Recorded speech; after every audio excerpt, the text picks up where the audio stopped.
존경하는 국민 여러분, 정의화 국회의장님과 선배 동료 의원 여러분, 그리고 이완구 국무총리와 국무위원 여러분, 1년 전 4월 16일 안산 단원고 2학년 허다윤 학생은 세월호와 함께 침몰하여 오늘까지 엄마 품에 돌아오지 못하고 있습니다. 다윤이의 어머니는 신경섬유종이라는 난치병으로 청력을 잃어가고 있지만 내 딸의 뼈라도 껴안고 싶어서 세월호 인양을 촉구하는 1인 시위를 계속하고 있습니다. 다윤 양과 함께 조은화, 남현철, 박영인 학생, 양승진, 고창석 선생님, 권재근 씨와 권혁규 군 부자, 이영숙 씨 이렇게 9명의 실종자가 돌아오지 못했습니다. 실종자 가족들은 피부치의 시신이라도 찾아 유가족이 되는 게 소원이라고 합니다. 세상에 이런 슬픈 소원이 어디에 있겠습니까? 희생자 295명, 실종자 9명, 그리고 생존자 172명을 남긴 채 1년 전의 세월호 참사는 온 국민의 가슴에 슬픔과 아픔, 그리고 부끄러움과 분노를 남겼습니다. 희생자와 실종자 가족들에게 국가는 왜 존재합니까? 우리 정치가 이분들의 눈물을 닦아드려야 하지 않겠습니까? 엊그제 박근혜 대통령께서는 인양을 적극적으로 검토할 것이라고 하셨습니다. 이 말씀이 가족들에게 조금이라도 위안이 되고 지난 1년의 갈등을 씻어주기를 기대하면서 저는 정부에 촉구합니다. 기술적 검토를 조속히 마무리 짓고 그 결과 인양이 가능하다면 세월호는 온전하게 인양해야 합니다. 세월호를 인양해서 마지막 한 사람까지 찾기 위해 최선을 다하겠다던 정부의 약속을 지키고 가족들의 한을 풀어드려야 합니다. 평택 2함대에 인양해둔 천안함과 참수리 357호에서 우리가 적의 도발을 잊지 못하듯이 세월호를 인양해서 우리의 부끄러움을 잊지 말아야 합니다. 세월호 인양에 1,000억 원이 넘는 돈이 필요하다고 합니다. 막대한 돈이지만 정부가 나서서 국민의 이해를 구하면 국민들께서는 따뜻한 마음으로 이해하고 동의해 주실 것입니다. 세월호 참사 1주기를 맞아 우리는 분열이 아니라 통합으로 나아가야 합니다. 온 국민이 함께 희생자를 추모하고 생존자의 고통을 어루만져 드려야 합니다. 세월호 특별법 시행령, 배상 및 보상 등을 둘러싼 대립과 갈등을 치유하기 위해 정부는 진지한 자세로 임해야 합니다. 정치권은 세월호 참사라는 국가적 비극을 정치적으로 악용하려는 유혹에서 벗어나 통합과 치유의 길로 앞장서야 합니다. 세월호 참사 외에도 우리 사회에는 통합과 치유를 위해 정부와 국회가 함께 나서야 할 일이 많습니다. 군에서 사망한 자식의 유해와 시신을 데려가지 않는 부모들의 마음을 헤아리고 지금이라도 그 해결책을 찾아야 합니다. 천안함, 5.18 민주화운동 등 우리 역사의 고비에서 상처를 받고 평생 트라우마를 겪고 있는 사람들에게 우리는 치유의 손길을 내밀어야 합니다. 이분들의 고통을 하나씩 해결해 나갈 때 비로소 국민의 마음이 열리고 통합의 길이 열리게 됩니다. 존경하는 국민 여러분, 보수 정당인 새누리당은 오랜 세월 산업화와 경제 성장을 견인해 왔습니다. 민주주의와 시장경제 체제의 유지와 발전에도 역할을 해왔다고 자부합니다. 남북 분단과 군사적 대치 상황에서 국가 안보를 지켜왔습니다. 이제 새누리당은 보수의 새로운 지평을 열겠습니다. 심각한 양극화 때문에 대한민국이라는 공동체는 갈수록 내부로부터의 붕괴 위험이 커지고 있습니다. 공동체를 지키는 것은 건전한 보수당의 책무입니다. 외부의 위협으로부터 국가 안보를 지키는 것이 보수의 책무이듯이 내부의 붕괴 위험으로부터 공동체를 지키는 것이 보수의 책무입니다. 새누리당은 고통받는 국민의 편에 서겠습니다. 가진 자, 기득권 세력, 재벌 대기업의 편이 아니라 고통받는 서민 중산층의 편에 서겠습니다. 빈곤층, 실업자, 비정규직, 초단시간 근로자, 신용불량자, 영세 자영업자와 소상공인, 장애인, 무위탁 노인, 결식 아동, 소년, 소녀 가장, 다문화 가정, 북한 이탈 주민, 이런 어려운 분들에게 노선과 정책에 새로운 지향을 두고 이분들의 고통을 함께 느끼고 그분들의 행복을 위해 당이 존재하겠습니다. 10년 전 노무현 대통령은 대한민국 대통령으로서 처음으로 양극화를 말했습니다. 양극화 해소를 시대의 과제로 제시했던 그분의 통찰을 저는 높이 평가합니다. 이제 양극화 해소라는 시대적 과제를 해결함에 있어서는 여와 야가 따로 있을 수 없다고 생각합니다. 새누리당은 성장과 복지가 함께 가는, 나누면서 커가는 따뜻한 공동체를 만들어가는 정당이 되겠습니다.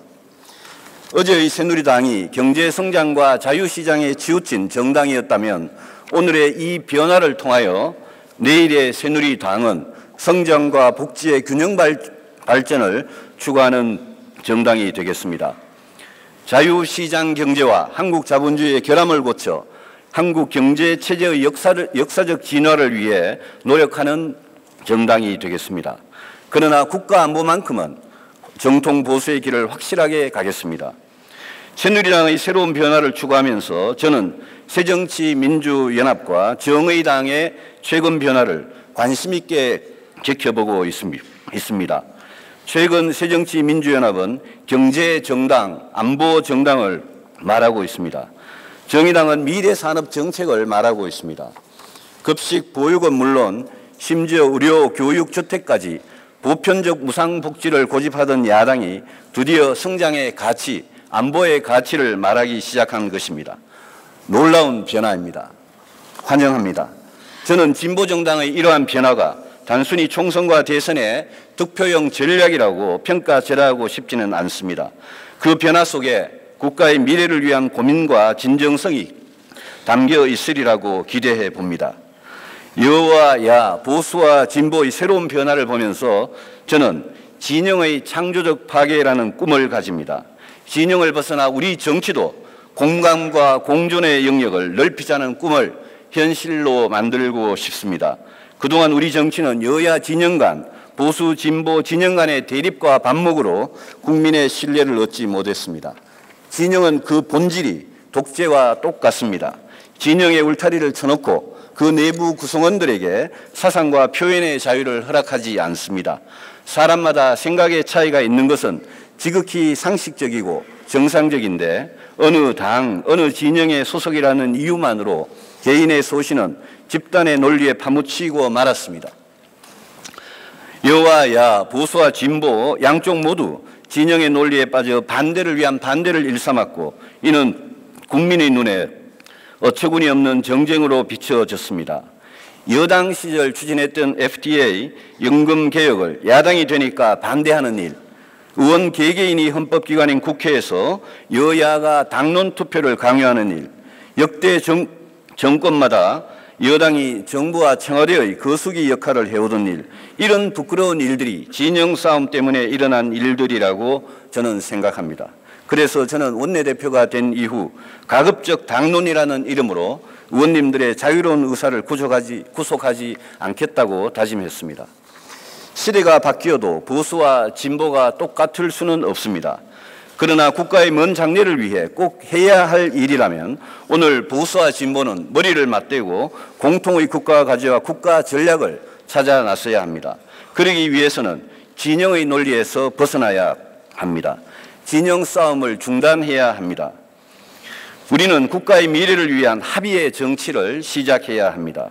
국가적으로 꼭 필요한 일들은 합의의 정치를 통하여 정책을, 입법을, 예산을 구체화해야 합니다. 우리는 합의의 정치를 해야 할 이유는 또 있습니다. 포퓰리즘의 과열 경쟁을 자제하기 위해서도 합의가 꼭 필요합니다. 민주주의라는 정치 시장에서 정치의 본능은 득표입니다. 표 때문에 우리 정치인들은 포퓰리즘에서 완전히 자유로울 수 없는 사람들입니다. 소위 죄수의 딜레마처럼 그동안 여야의 포퓰리즘 경쟁은 상호 상승작용을 일으키면서 반복되었고 이는 국가재정, 국가발전에 큰 피해를 주었습니다. 역대 대선과 총선에서 각 정당 후보들이 내세운 공약들이 그 생생한 사례입니다. 정치적으로 인기가 없지만 국가적으로 꼭 필요한 일을 하려면 합의의 정치가 필요합니다. 존경하는 선배 동료 의원 여러분, 우리 국회가 진영의 논리와 포퓰리즘 경쟁에서 벗어나 국가의 미래를 위한 합의의 정치를 시작한다면 우리가 할 일은 많고 국민은 우리 정치를 다른 눈으로 평가하기 시작할 것입니다. 저는 이런 노력이 진정한 정치개혁이라고 믿습니다. 성장과 복지, 안보와 통일, 저출산 고령화, 청년 실업, 일자리와 노동, 교육, 보육, 의료, 연금 등 합의의 정치가 할 일은 무궁무진하다고 생각합니다. 매우 어려운 문제, 아주 인기 없는 정책일수록, 그러나 국가 장래를 위해 꼭 필요한 정책일수록 우리는 용기를 내어 통큰 합의를 해야 합니다. 몇 가지 중요한 예를 들어보겠습니다. 4월 국회의 최대 현안인 공무원연금 개혁이 그 첫 번째 시험대입니다. 공무원연금 개혁은 역대 정권이 모두 시도했으나 번번이 좌절한 매우 어려운 문제입니다. 공무원의 고통 분담이 수반되는 일이니 당연히 득표에 도움이 안 되는 인기 없는 개혁입니다. 그러나 이제는 국민 모두가 알고 있듯이 국가 장래를 위해 지금 꼭 해야만 하는 개혁입니다. 지난 2년간 박근혜 정부가 추진했던 정책 중에서 저는 공무원 연금 개혁에 도전한 것을 가장 높이 평가합니다. 공무원 연금 개혁은 이념의 문제도 정쟁의 대상도 아닙니다. 야당이 말하는 것처럼 무슨 군사작전 하듯이 추진하려는 것도 아니고 20년 전 김영삼 정부 때부터 추진하려 했던 것입니다. 급하게 졸속으로 하지 마라. 이런 정치적 수사로 개혁을 지연시키는 것은 옳지 못합니다. 김대중 정부, 노무현 정부 때도 추진하려 했지만 실패했던 것을 야당도 잘 알고 있지 않습니까? 어제 발표된 2014년 국가결산에 따르면 총 국가부채 1211조 원 중에서 53%인 644조 원이 공무원연금과 군인연금 충당 부채였습니다. 앞으로 공무원연금에 얼마나 더 심각한 문제가 발생하는지 우리는 다 알고 있지 않습니까? 미래 세대에게 엄청난 빚을 떠넘긴다는 것을 야당도 잘 알고 있지 않습니까? 이제 공은 우리 국회에 넘어와 있습니다. 당사자인 정부와 공무원이 해결하지 못한 개혁을 국회가 마무리해내야 합니다. 공무원들과 국민들의 성숙한 고통 분담 의식, 거기에 여야 간 합의의 정치가 보태지면 역대 어느 정권, 어느 국회도 못했던 개혁을 우리는 해낼 수 있습니다. 그런 점에서 저는 새정치민주연합에게 호소합니다. 문재인 대표님과 우영근 원내대표님께 호소합니다. 야당이 경제정당을 말하려면 이번 4월 국회에서 공무원연금 개혁에 동참해야 합니다. 공무원들이 이해와 동의를 구하고 의견 제시의 기회를 드리기 위해 국민 대타협 기구와 같은 노력을 해왔지만 이해 당사자에게 최종 결정 권한까지 드릴 수는 없습니다. 그 결정은 주권자인 국민의 대의기구인 우리 국회가 하는 겁니다.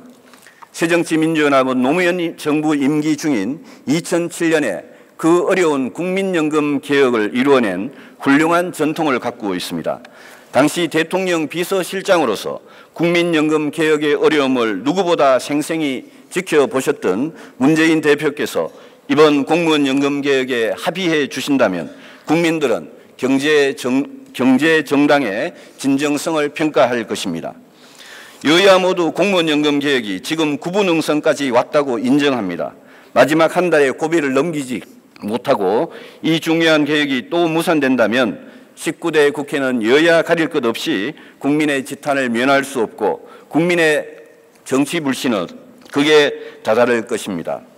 합의의 정치로 공무원연금 개혁이 꼭 성공하도록 의원님들의 동참을 호소드립니다. 공무원연금 개혁 이후 공적연금의 강화가 이슈가 될 전망입니다. 국민연금의 경우 2007년 고통스러운 개혁을 단행했고 박근혜 정부 들어서는 기초연금 때문에 진통을 겪었습니다. 국민연금의 소득 대체율을 높이는 것은 기여율 인상 없이는 쉽지 않은 문제입니다. 오히려 국민연금의 경우에는 연기금 자산운용의 독립성과 전문성을 강화하는 개혁으로 수익률을 제고해서 연금 고갈 시점을 최대한 연장하는 것이 국민 부담을 줄이는 중요한 과제라고 생각합니다.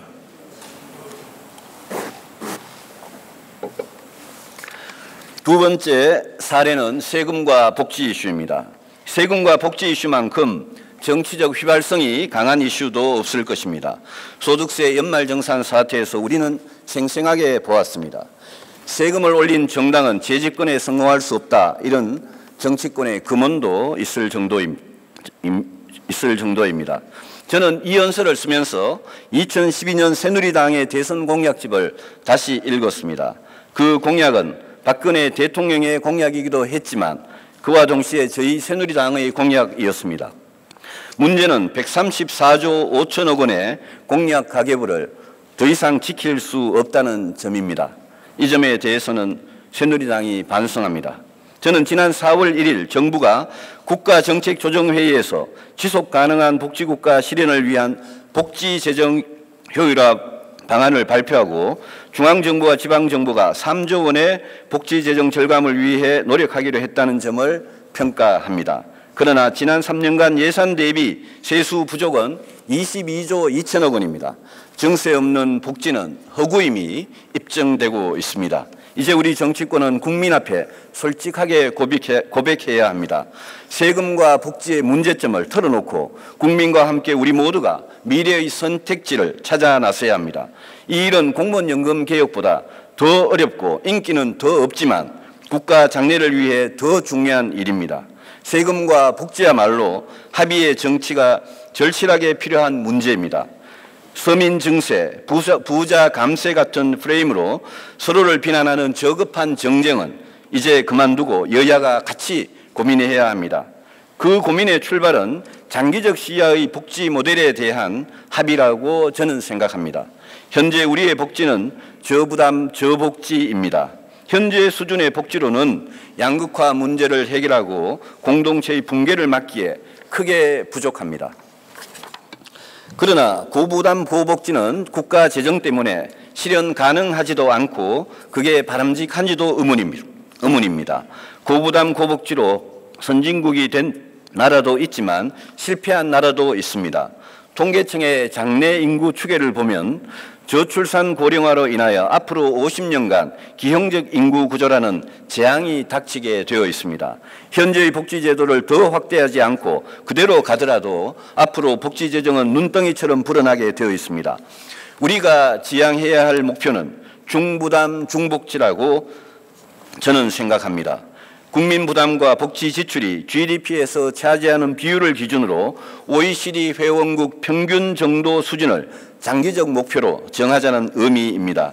이는 스웨덴, 프랑스, 독일, 영국, 이태리 같은 유럽 국가들보다는 낮은 수준이지만 현재의 미국, 일본보다는 다소 높은 수준을 지향한다는 뜻입니다.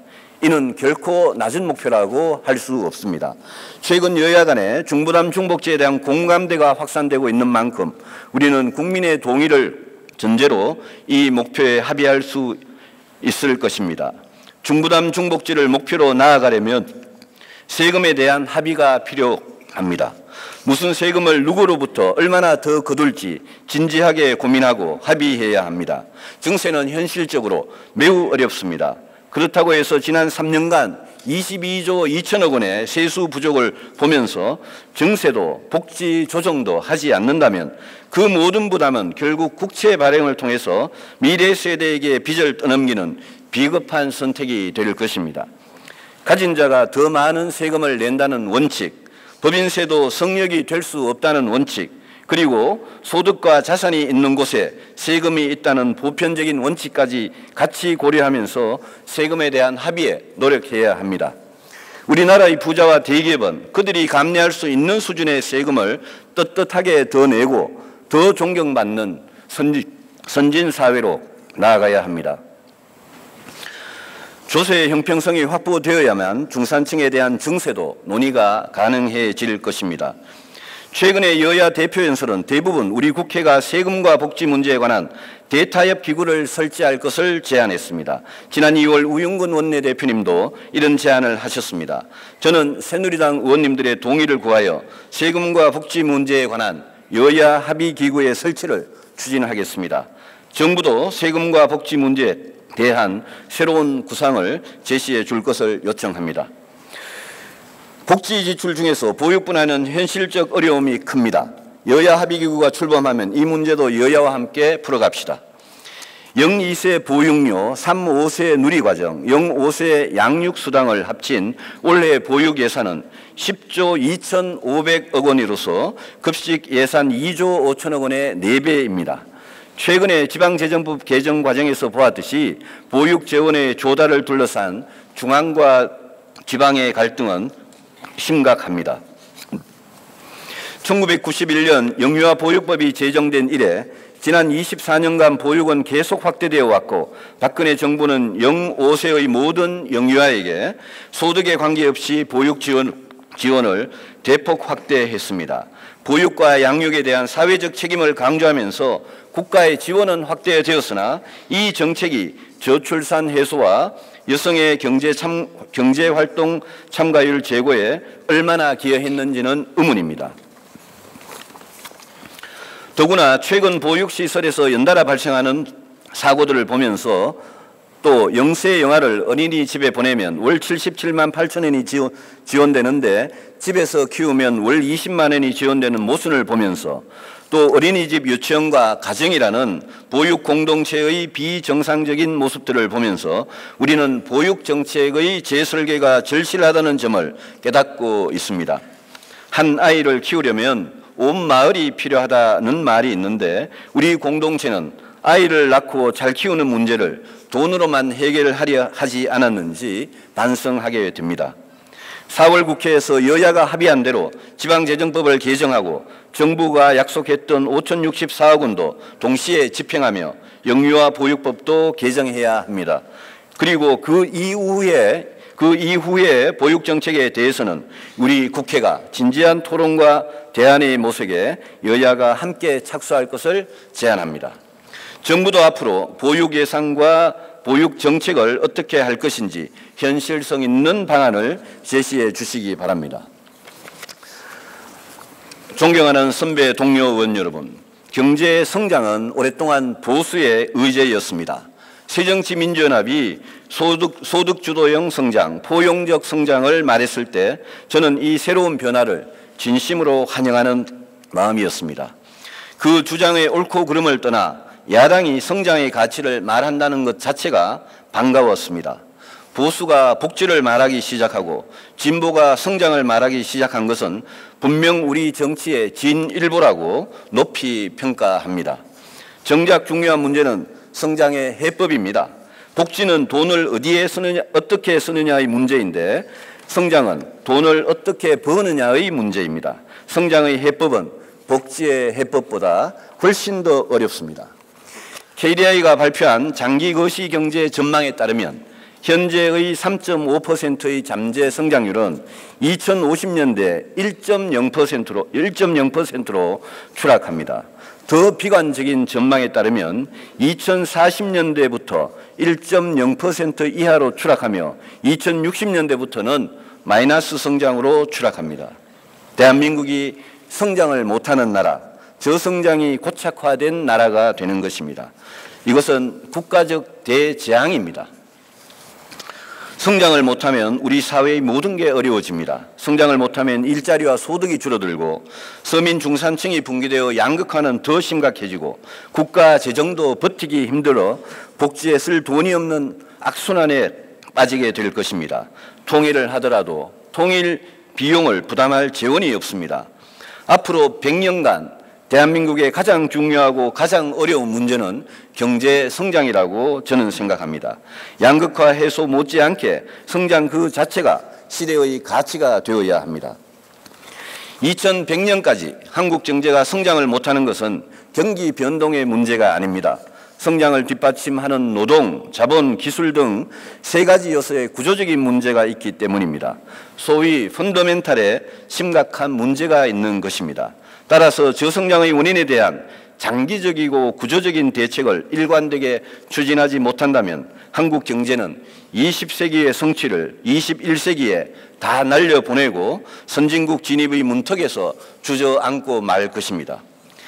저성장은 이렇게 고질적이고 구조적이고 장기적인 문제인데 민주화 이후 역대 정권은 여야를 막론하고 성장 전략이 없었다고 해도 과언이 아닙니다. 정권이 바뀔 때마다 예외 없이 집권 초반에 경제 성적표를 의식해서 반짝 경기를 일으켜 보려는 단기 부양책의 유혹에 빠졌습니다. 성장 잠재력 자체가 약해져서 저성장이 고착화된 경제에서 국가 재정을 동원해서 단기 부양책을 쓰는 것은 성장 효과는 없이 재정 건전성만 해칠 뿐이라는 KDI의 경고를 정말 심각하게 받아들여야 합니다. 국가 재정 때문에 공무원 연금 개혁의 진통을 겪으면서 별 효과도 없는 단기 부양책에 막대한 재정을 낭비해서야 되겠습니까? 건전한 국가 재정은 그동안 한국 경제를 지탱해온 최후의 보루였으며 앞으로도 계속 그럴 것입니다. 1997년, 98년의 IMF 위기와 2008, 2009년의 금융위기도 그나마 국가 재정이 튼튼했기 때문에 극복할 수 있었습니다. 이제 단기 부양책은 과감히 버려야 합니다. IMF 위기처럼 극심한 단기 불황이 찾아오지 않는 한 단기 부양책은 다시는 끄집어내지 말아야 합니다. 그 대신 장기적 시야에서 한국 경제의 성장 잠재력을 키우는데 모든 정책에 초점을 맞춰야 합니다. 성장 잠재력 키우는 일은 한두 가지 정책 수단만으로 가능한 일이 아닙니다. 경제, 사회 전반에 걸쳐 뼈를 깎는 개혁을 단행해야 합니다. 자본, 노동, 여성, 청년, 교육, 과학기술, 농업, 제조업, 서비스업, 대기업과 중소기업 등 거의 모든 분야에서 가히 혁명적인 변화가 일어나야 합니다. 그 혁명적인 변화의 최종 목표는 우리 경제의 경쟁력 강화이며 성장 잠재력 확충입니다. 가장 중요한 몇 가지만 말씀드리고자 합니다. 저출산으로 인한 인구 재앙은 반드시 막아내야 합니다. 0-5세 보육 예산을 늘리는 정책만으로는 저출산 문제를 해결하기 어렵습니다. 졸업하고 취직하고 결혼하고 집 구해서 아이를 낳고 싶은 마음이 저절로 들도록 해야 합니다. 내 아이가 자라서 나보다 더 잘 살 거라는 희망을 드려야 합니다. 보육, 교육, 노동 일자리, 주택 복지 등을 포괄하는 종합대책을 일관되게 밀고 나가야 저출산 문제를 극복할 수 있습니다. 당장의 인력 감소에 대처하기 위해서는 청년, 여성, 장년층의 경제활동 참가율을 높이는 대책이 필요합니다. 여성에 대한 차별을 철폐하고 여성이 더 이상 경력 단절을 겪지 않도록 실효성 있는 대책을 강구해야 합니다. 정년 후 장년층의 재고용을 촉진하는 대책을 강구해야 합니다. 청년 일자리를 위해서 정부는 청년 일자리 전쟁을 하겠다는 각오로 정부가 동원할 수 있는 모든 수단들을 총동원해서 청년의 고용률을 높여야 합니다. 우리 모두에게 일자리는 삶의 문제입니다. 사회 문턱에 갓들어선 청년들에게 실업보다 더 큰 고통은 없을 것입니다. 정부 공기업, 정부 산하단체부터 청년 일자리 늘리기에 앞장서야 합니다. 정부는 대기업과 금융기관들에게 임금 인상을 요구할 것이 아니라 청년 일자리를 늘려달라고 호소하고 청년 고용에는 인센티브를 줘야 합니다. 청년 창업에 대한 국가 지원도 대폭 확대하고 크라우드 펀딩법도 조속히 통과되어야 합니다. 청년들이 취업하기를 원하는 서비스 산업 발전을 위해 서비스 산업 발전 기본법, 관광진흥법, 국제의료사업지원법도 조속히 통과시켜 주시기 바랍니다. 중소기업의 청년 고용에 대한 임금 보조를 확대하고 중소형 공장이 밀집한 지역의 환경을 개선하는 데 정부가 적극 나서야 합니다. 과학기술의 발전과 인재 양성은 성장의 마지막 희망을 걸어야 할 분야이고 국가의 명운이 걸린 분야입니다. 부가가치가 높은 과학기술 주도형 성장으로 가려면 오랜 시간에 걸친 일관된 국가 R&D 전략을 수립해야 합니다. 이 분야는 정치적으로 인기가 없는 분야이기 때문에 더 많은 관심을 기울여야 하는 분야입니다. 연구개발 예산의 총 투자액은 확대하되 민간이 하지 못하는 분야를 국가가 담당해야 합니다. IMF 위기 이후 누적된 문제로 고장난 국가 R&D 시스템은 근본적인 진단 후 수술이 불가피합니다. 과학기술 교육의 혁신과 이공계 우대 정책도 계속 확대되어야 합니다. 제조업이 더 강해져야 관련 서비스 산업이 같이 발전할 수 있습니다. 전자, 반도체, 자동차, 조선, 철강, 석유화학 등 주력 제조업의 위기는 지금 한국 경제의 가장 큰 위기입니다. 이들 주력 산업들이 세계적인 경쟁력을 갖출 수 있도록 도와줘야 합니다. 중소기업 분야에서는 벤처만 우대할 것이 아니라 지금 잘하고 있는 업종과 기업들이 더 잘하도록 지원을 아끼지 말아야 합니다. 한계 기업은 과감히 퇴출시켜 새 살이 돋아나도록 하고 잘하는 기업에게 자원이 배분될 수 있도록 해야 합니다. 존경하는 국민 여러분, 선배 동료 의원 여러분, 성장의 해법은 경제, 사회 전 분야에 걸친 고통스러운 개혁입니다. 성장을 향한 개혁은 고통스럽기 때문에 어느 일방의 희생만 강요해서는 안 됩니다. 개혁이 성공하려면 공정한 고통 분담, 공정한 시장 경제가 전제되어야 합니다. 이를 위한 사회적 합의가 필요하며 우리 합의의 정치가 필요합니다. 노사정 대타협이 바로 그런 합의입니다. 그러나 안타깝게도 오늘 이 시간까지 진통을 겪고 있습니다. 노동시장의 유연성을 높이는 정책 못지않게 정규직과 비정규직, 대기업과 중소기업 간의 임금 격차 등 이중 구조를 해소하고 고용 안정성을 높이는 데 최선을 다해야 합니다. 특히 비정규직에 대한 차별을 해소하는 정책은 우리 사회의 공정성과 양극화 해소 차원에서 강력히 추진되어야 합니다. 정부와 공기업은 지금 추진 중인 비정규직의 정규직 전환을 더 확실하게 추진해야 합니다. 30대 그룹과 대형 금융기관들도 상시적 업무에 일하는 비정규직을 정규직으로 전환하는 등 사회적 책임을 다해야 합니다. 재벌도 개혁에 동참해야 합니다. 재벌 대기업은 지난날 정부의 특혜와 국민의 희생으로 오늘의 성장을 이루었습니다. 재벌 대기업은 무한히 넓은 글로벌 시장에서 1등이 되기 위해 글로벌 경쟁력을 갖춘 분야에 집중해야 합니다. 일가 친척에게 돈벌이가 되는 구내식당까지 내주고 동네 자영업자의 생존을 위협하는 부끄러운 행태는 스스로 거두어 드려야 합니다. 천민 자본주의의 단계를 벗어나 비정규직과 청년 실업의 아픔을 알고 2차, 3차 하도급 업체의 아픔을 알고 이러한 문제 해결에 자발적으로 동참하는 존경받는 한국의 대기업상으로 거듭나야 합니다. 정부는 재벌 대기업에게 임금 인상을 호소할 것이 아니라 하청 단가를 올려 중소기업의 임금 인상과 고용 유지가 가능하도록 해야 합니다. 가장 단순하면서도 강력한 재벌 정책은 재벌도 보통 시민들과 똑같이 법 앞에 평등하다는 것을 실천하는 것입니다. 재벌그룹 총수 일가와 임원들의 횡령, 배임, 뇌물, 탈세, 불법 정치자금, 외화 도피 등에 대해서는 보통 사람들, 보통 기업인들과 똑같이 처벌해야 합니다. 그런 점에서 대통령, 검찰, 법원은 재벌들의 사면, 복권, 가석방을 일반 시민들과 다르게 취급할 하등의 이유가 없습니다. 공정한 고통분담과 공정한 시장 경제는 결국 복지, 노동, 경제 민주화, 법치로 귀결됩니다. 앞서 말씀드린 증세, 중부담 중복지의 사회 안전망, 비정규직 대책, 청년 일자리, 최저임금 인상과 같은 대책들이 성장의 해법과 같이 가야 합니다. 정부는 성장 잠재력과 상관없는 단기 부양책이 아니라 사회적 대타협에 필요한 곳에 예산을 써야 합니다. 존경하는 국민 여러분, 저는 아직도 임기가 3년 가까이 남아있는 박근혜 정부가 이상과 같은 근본적 개혁의 길로 나아가기를 희망합니다. 이러한 점에서 최근 정부가 단기 부양책보다는 노동, 금융, 교육, 공공의 4대 부문 개혁을 말하고 2017년까지 잠재 성장률 4%대 진입을 목표로 3년의 혁신으로 30년의 성장을 추진하겠다고 나선 점을 저는 높이 평가합니다. 그러나 3년 내에 성과에 조급해서는 안 됩니다. 잠재 성장률을 4%대로 높이는 일은 3년의 개혁으로는 달성하기 어렵습니다.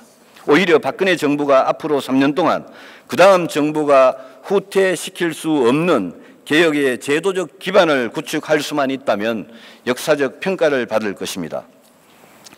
정부는 공무원 연금개혁에서 시작해서 세금과 복지, 노동, 보육과 교육, 청년 일자리, 그리고 성장 등의 분야에서 개혁의 인프라를 제안하고 우리 국회는 합의의 정치로 국가의 장래를 준비하는 개혁을 뒷받침할 수 있다면 대한민국의 새로운 희망이 보이지 않겠습니까?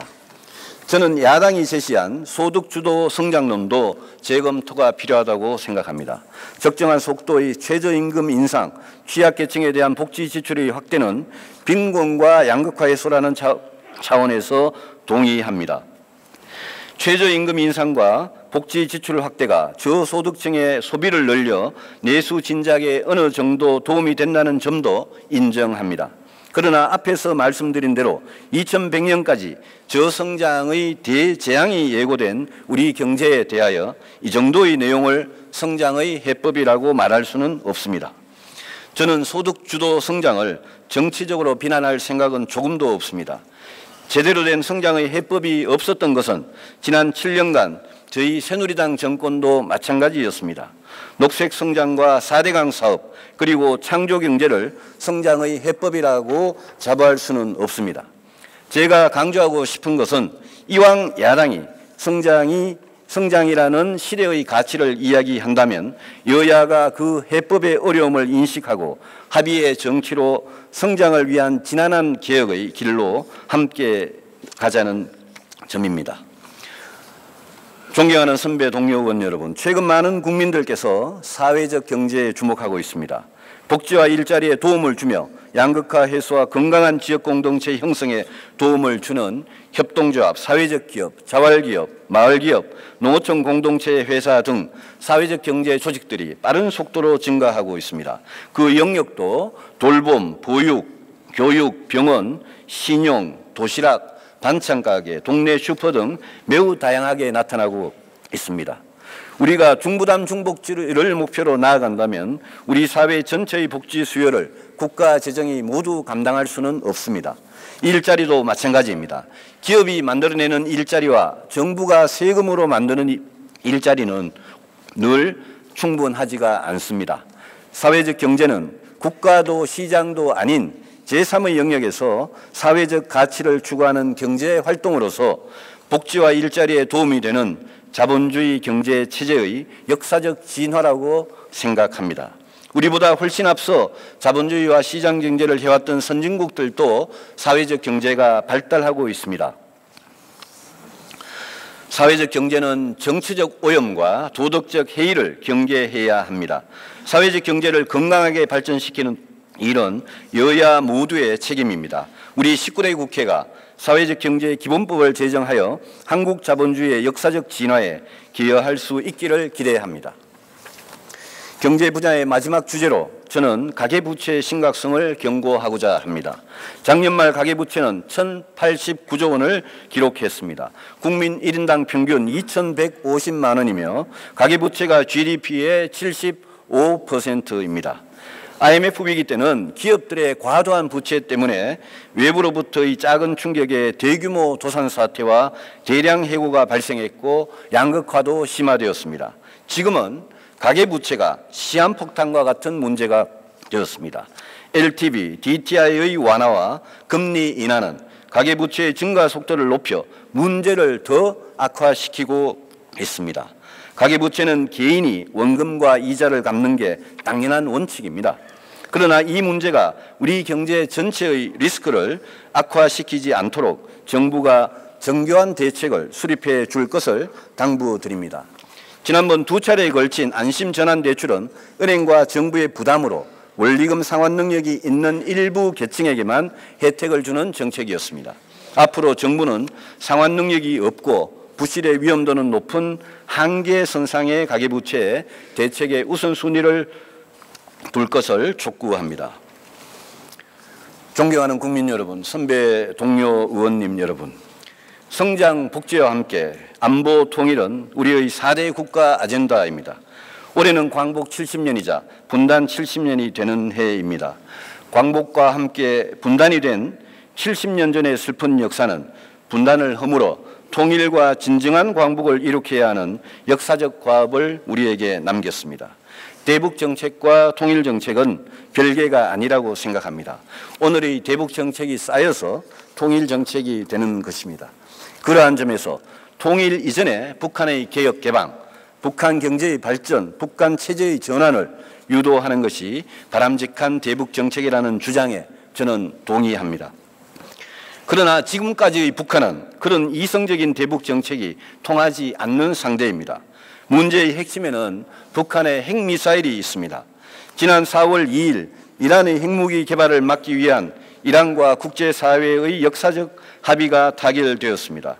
그러나 이란보다 핵무기 개발이 훨씬 앞선 북한의 핵 문제는 조금도 진전이 없이 악화되어 가기만 할 뿐입니다. 2012년 12월에 장거리 미사일 발사와 2013년 2월에 3차 핵실험 이후 우리 군은 북한이 노동미사일이나 스커드 미사일에 핵탄두를 장착한 핵미사일을 이미 실전 배치했을 가능성이 매우 높다고 보고 있습니다. 즉 우리 국민들은 언제 우리를 향해 날아올지 모르는 핵미사일을 머리에 이고 있는 것입니다. 최근 사드 요격 미사일의 배치를 둘러싼 논쟁을 보면서 저는 우리가 과연 우리 손으로 우리의 생명을 지킬 생각을 갖고 있는가 이런 의문을 갖지 않을 수 없었습니다. 북핵 문제를 압박과 유도의 외교로 해결해야 한다는 주장에 저는 동의합니다. 그러나 1994년의 미국과 북한의 제네바 합의, 2005년 육자회담의 9.19 공동성명, 2012년 미국과 북한의 229 합의가 모두 어떻게 되었습니까? 북한은 그때마다 약속을 깨고 핵개발은 계속되었습니다. 북핵 문제를 현명한 외교로 해결하려는 노력은 당연히 경주하되 우리는 하루라도 빨리 북의 핵미사일 공격으로부터 국민의 생명을 지키는 모든 수단을 강구해야 합니다. 우리가 진정 평화를 원한다면 억지력을 갖고 있다는 것을 분명히 보여줘야 합니다. 저희 새누리당은 북의 핵미사일 공격으로부터 국민의 생명을 지킬 수 있는 국방 능력을 갖추는 데 모든 노력을 다할 것입니다. 최근 안보정당을 내세운 새정치민주연합에게 묻습니다. 사드의 한반도 배치를 반대하는 야당은 북한의 핵미사일 공격으로부터 국민의 생명을 지키기 위해 어떠한 대안을 갖고 있습니까? 행여 북한이 핵공격은 절대 하지 않을 것이라는 안이한 생각을 하고 있지는 않습니까? 안보정당은 한마디 말로 하루아침에 되는 게 아닙니다. 북핵과 사드, 천안함 폭침, 북한 인권법, 테러 방지법 등 국가안보의 가장 중요한 질문에 대하여 분명한 입장과 행동이 있어야 스스로 안보정당이라고 말할 수 있지 않겠습니까? 이 질문에 대한 답변을 듣고 싶습니다. 야당을 비판하려고 거북한 질문을 드리는 게 아닙니다. 늘 말로는 국가안보는 초당적으로 대처한다라고 하면서 서로 생각의 차이는 너무나 큰 지금의 상황이 이해가 되지 않기 때문입니다. 존경하는 국민 여러분, 선배 동료 의원 여러분, 19대 국회가 일할 수 있는 시간은 이제 얼마 남지 않았습니다. 우리 19대 국회가 국민의 고통을 덜어드리기 위해서, 국민에게 내일의 희망을 드리기 위해서 과연 무엇을 했는지 되돌아보지 않을 수 없습니다. 나는 왜 정치를 하는가? 저는 매일 이 질문을 저에게 던집니다. 저는 고통받는 국민의 편에 서서 용감한 개혁을 하고 싶었습니다. 15년 전 제가 보수당에 입당한 것은 제가 꿈꾸는 보수를 하고 싶었기 때문입니다. 제가 꿈꾸는 보수는 정의롭고 공정하며 진실되고 책임지며 따뜻한 공동체의 건설을 위해 땀 흘려 노력하는 보수입니다. 지난 15년간 여의도에 있으면서 제가 몸담아 보지 않았던 진보 진영에도 나라를 걱정하고 국민을 사랑하는 훌륭한 정치인들이 많이 계시다는 것도 알게 되었습니다. 또 그분들의 생각 중에 옳은 것도 많았고 저희 생각이 틀렸다는 것을 느낄 때도 많았습니다. 좋은 생각, 옳은 생각을 가진 선량들이 모인 이 국회가, 우리 정치가 왜 국민에게 신뢰를 받지 못하고 불신과 경멸의 대상이 되었는지 우리는 깊이 생각해 봐야 합니다. 오늘 제가 말씀드린 진영을 넘어 미래를 위한 합의의 정치가 하나의 해결책이 되기를 소망하면서 제 말씀을 마칩니다. 경청해 주셔서 감사합니다.